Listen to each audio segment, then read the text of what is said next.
The Lord be with you. And with your spirit. A reading from the Holy Gospel according to St. Mark. Glory to you, O Lord. Chapter 10, verses 35 to 45. James and John, the sons of Zebedee, approached Jesus. Master, they said to him, we want you to do us a favor. He said to them, what is it you want me to do for you? They said to him, allow us to sit one at your right hand and the other at your left in your glory. You do not know what you are asking. Jesus said to them, can you drink the cup that I must drink, or be baptized with the baptism with which I must be baptized? They replied, we can. Jesus said to them, the cup that I must drink, you shall drink, and with the baptism with which I must be baptized, you shall be baptized. But as for seats at my right hand or my left, these are not mine to grant. They belong to those to whom they have been allotted. When the other 10 heard this, they began to feel indignant with James and John. So Jesus called them to him and said to them, you know that among the pagans their so-called rulers lord it over them, and their great men make their authority felt. This is not to happen among you. No, anyone who wants to become great among you must be your servant.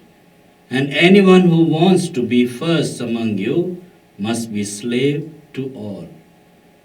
For the Son of Man himself did not come to be served, but to serve, and to give his life as a ransom for many. The Gospel of the Lord. Praise to you, Lord Jesus Christ.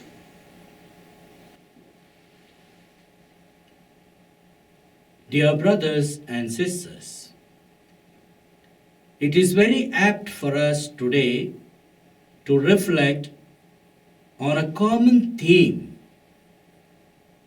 that God suffered for the sake of the humanity, took upon himself the sins, the faults of the whole world, and saved the whole world. My dear friends, in our sufferings, God is present. God causes us to suffer in order that we be redeemed, we become more close to God. In Isaiah chapter 53, verses 10 and 11, God speaks through Isaiah that he brings sufferings upon his servant that he may be redeemed, that he may experience God's love and assistance, and finally giving us an information that the Son of Man, his servant, will come on this world in order to come in this world in order to take the faults of each one of us upon him. This is what has happened as it was told in the Old Testament. In Hebrews chapter 4, verses 14 to 16, the author speaks about Jesus, the high priest, the supreme priest. And we all must go to this supreme priest for assistance and for help, because he has paid his own self as ransom and atonement for our sins. And my dear friends, Jesus speaks about the servant and slave model of being a Christian. When James and John come to Jesus asking for a favor, they thought Jesus was very good to them, would make them sit one at his right and the other at his left. They presumed to know that Jesus was going to be the world's worldly king, who will have the cabinet with him, who will be appointing his ministers in the cabinet, and therefore they want to have the first priority as the best of seats on the throne. And Jesus opens their eyes. The disciples began to speak among themselves. What are these people asking? They want to be first, but what about us? We too are there with the Lord. And when Jesus knew what they were discussing, he calls all of them and he says, you know what happens among the pagans? There are kings and lords. They rule over them. They execute their authority over them. And then there is a difference between big and small, higher and upper and younger and smaller.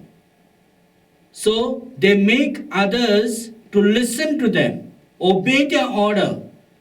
But here he said, the one who wants to become big, first in authority, he must be the slave, a servant of all. Means we must wash the feet of the other. If you want to be first, you must be seated at the last. Yes, my dear friends, Jesus tells James and John, are you able to drink the cup and receive the baptism which I am going to, or which I have already received? Which means to say, in the life of Jesus, there's going to be a cup of suffering. There's going to be baptism that will make him be persecuted, make him suffer. And are you wanting to receive all this? Will you able to bear up? Will you take up? Yes, they say, we will take up both the cup of suffering and the baptism that will bring persecution. Then he says, yes, you may do that. But to be seated at my right and my left is allotted by the one who has sent me. That is God the Father. And it is reserved to him to see who is where, seated at the left or at the right. My dear friends, Mark chapter 10, verses 35 to 45 give us an intuition of who a servant is. As spoken in Isaiah chapter 53, verses 10 and 11, Jesus will come to take up the sufferings of the world upon him, and he will pay his own self as ransom. Similarly, Jesus is advising all of us, if you want to be the leader, if you want to be first, become the slave, become the servant, and take up the burden of others upon you, and then you follow me. This is the invitation for all of us. So, my dear friends, let us reflect on these words. Ask our Lord, the supreme high priest, who took away our sins upon himself in order to redeem us, to save us. Ask Him to lighten our burdens in our lives and help us with His light to shine in the world, being His followers, obeying His commands, and doing what He wills. Amen.